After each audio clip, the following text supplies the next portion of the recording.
ability than Labour.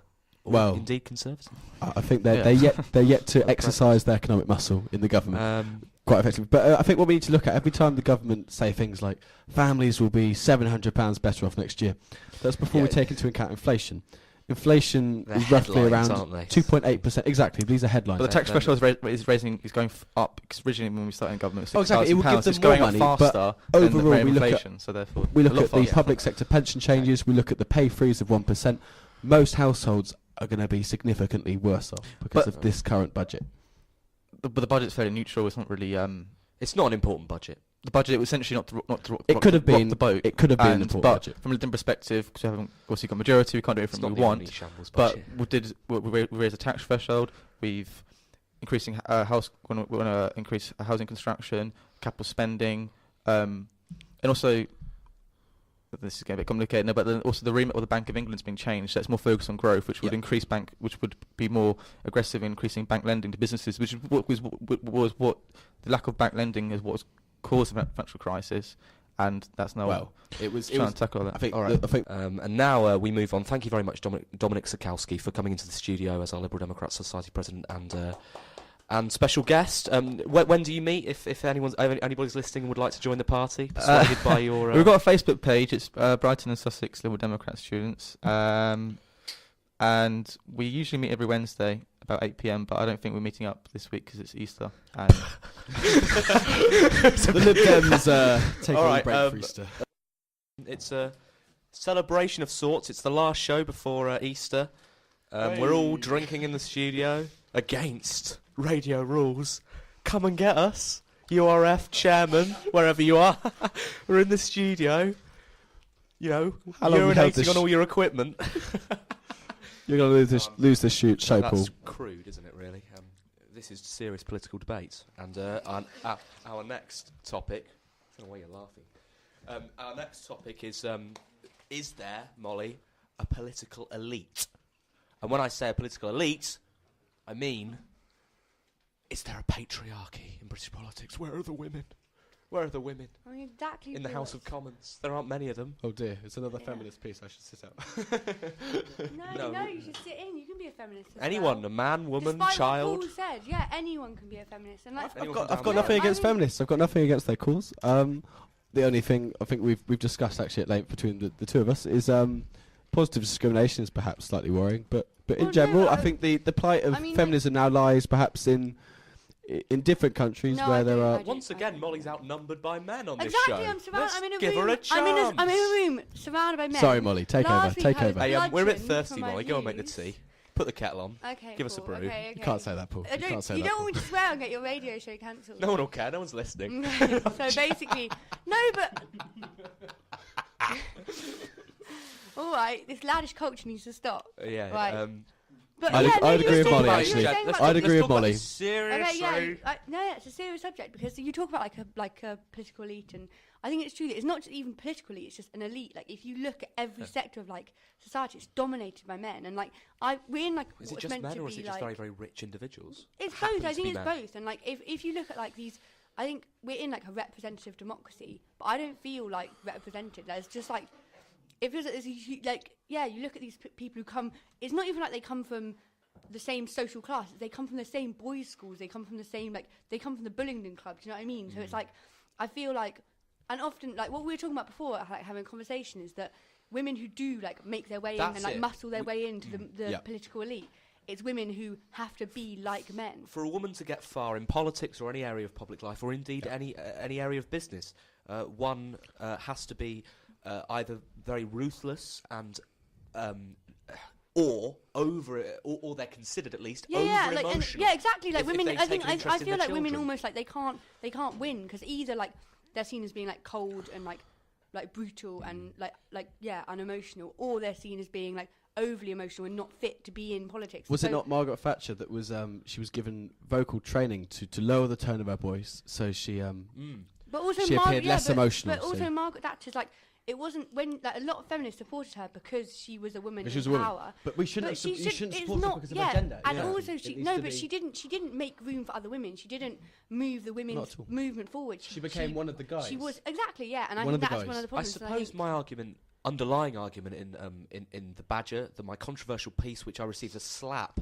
off an American for. rightly. No, because my argument was essentially that business should change to accommodate women. Women shouldn't Yes. change to Yes. accommodate Businesses business. become I think far that's more so, that is flexible. true, exactly. And like, women we shouldn't be empowered, told that it's not them that should change. It's not women that should be No, not in at this all. movement. or It's women, men that maybe, need to but be, also it's or women's, at least women's the views of elite. themselves and like women, yeah. And I think that like often we see this structure in society that has been created by men, so like politics and business and like law institutions that are being created by men, and women are trying to fit into that world, which they don't fit into, and they have to be like men. So maybe like the way to do it is to, and like I think I really agree with what you were saying before about, is it like just rich? It's not just about women. It's about people. And that's who why I come from disagree lower with the feminist classes. movement. I think it's limited. I feel that No, I feminists think should you join just a wider it's cause not, to, no, it's to, not. It's, to I don't think you should disagree with the feminists. I think it's change the world. I think it's a section of it. So like the way to improve women's rights would often be the same way to. It's just fragmented. It's increasing cut social. off from normal life. It's just People feel increasing alienated social from it. mobility would help women,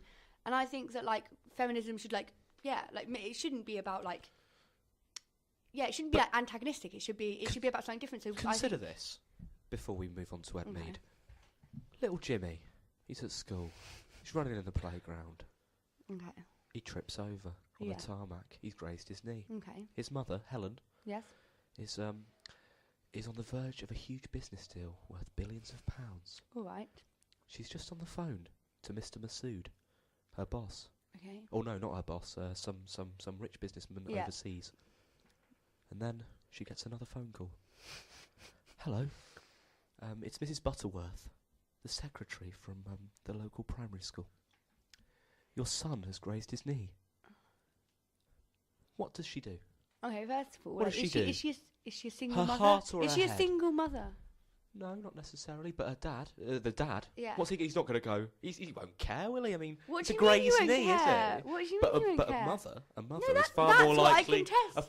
A mother's far more likely to go. I don't. She's first going to of all- react with her heart. first She's of going to all- run. She's going to get out of that boardroom. She's going to get in a taxi, and she's going to get to that school and comfort Okay, Jimmy. first of all, I don't agree with that. I think that like fathers do definitely care. They're not about gonna things like that. Why Yes. is a dad going to care if Jimmy grazes his knee? Okay, and then secondly, maybe we should have a world in which businesses aren't so cutthroat and people can make room for mothers. I think that's the point. I think workplace reform is what we need to focus on. Exactly. Yeah, I think that's I true.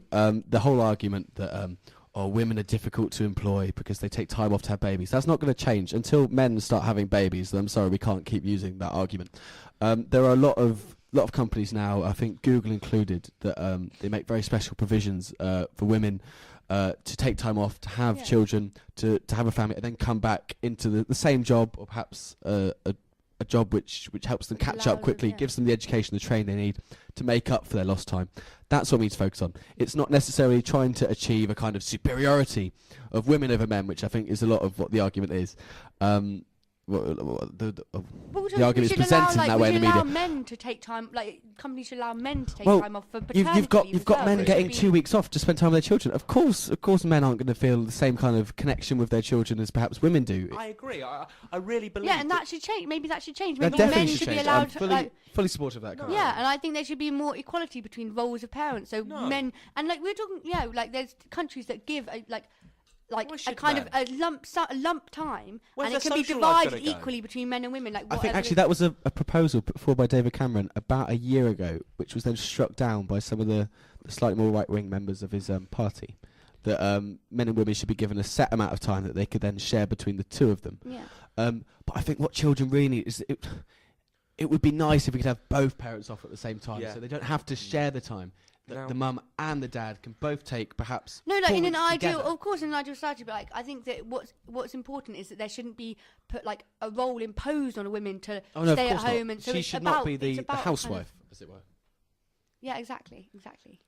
Yeah, I agree. I actually agree, and I think the reason change isn't happening sooner is because of the there is a political elite, a wider political elite. Yeah.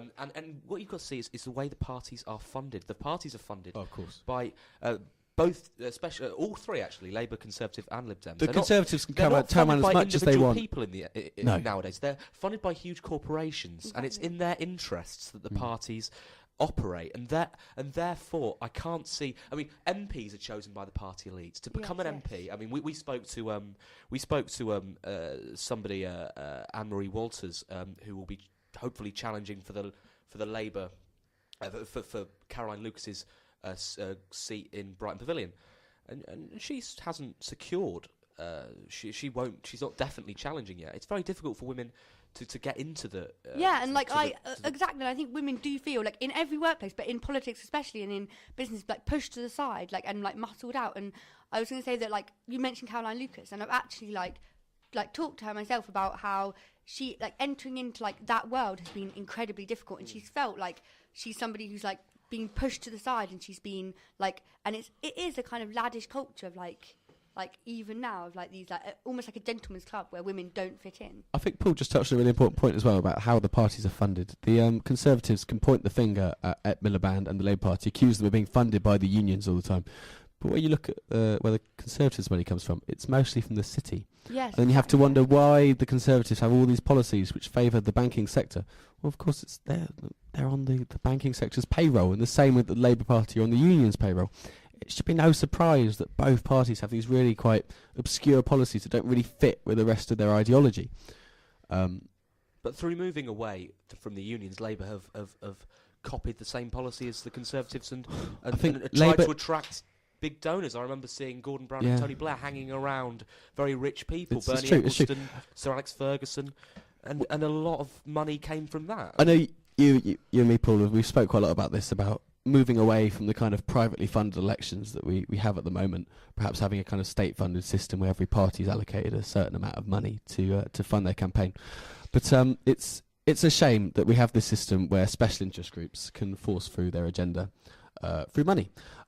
We have farming subsidies in the European Union, which are forced through by the French farming lobby. They represent a tiny, tiny proportion of the total GDP output of the European Union, yet they get 40% of the EU budget. It's ridiculous, but unfortunately, at the moment, that's the way the EU works. And we need to save a whole show for this. We need a whole show on electoral reform. That's what we need. And we will next term. But thank you very much, Molly French-Gerard, who at last this week has been able to successfully put across I think we need more women after 3 in weeks here. of hounding by these sexists. And I'm surrounded by men. I'm in a room full of men. Yeah, where are the women? Yeah, come in and like. They're allowed. They're not banned. They're not. Yeah, but they're muscled out. Isn't Lily in the green room? Lily is in the green room. We left Lily in the green room. Thank you very much. Next up, we're going to be talking about the Iraq War. Before we move on, just a chance for last week's text, if I can find it. Yeah, we don't actually read texts live on the show. Instead, we decide to read it a week later when it's no longer relevant. Anthony says, austerity has caused huge misery to those who've lost their homes and benefits. Have you considered the moral side to Conservative policy?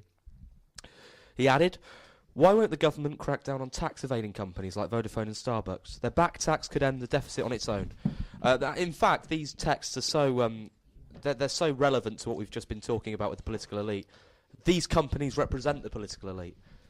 Let's talk about the Iraq War, which is a different subject indeed. Very different indeed. Very different. 10 years ago now. Yeah, 10 years ago. Britain decided that they wanted to depose Saddam Hussein. Yep. Was it the right call? And we're joined by Callum Thomas. Who will be? You'd like to join the Territorial Army? Yes, I'd very much like to join the Territorial Army. Hopefully, I pray to God, the parachute regiment. Very difficult indeed. About the Iraq War generally, the decision to depose Saddam Hussein, I think, came with other tendencies attached to it. It came with we should get rid of WMDs in Iraq, and a lot of people have said. Of course, there were no WMDs there, and of course, after the investigation, I mean, I do agree, but I can see where the problems and where the fear was caused. I mean, the nature of Iraq's nuclear threat was portable. It was the Scud missile system, and of course that was a launcher that essentially you change the warhead on it, which is the bit at the top of the missile, and you could have a chemical warhead or a nuclear warhead. Now, the fact that these were very subversive and they weren't like conventional nuclear weapons, being silos and various things, it's very difficult to find. So I think it was a genuine threat. However, whether or not they had nuclear weapons, I think is a different matter. I don't think they did at all. Okay. Fundamentally, it was a real dirty trick from Tony Blair to claim that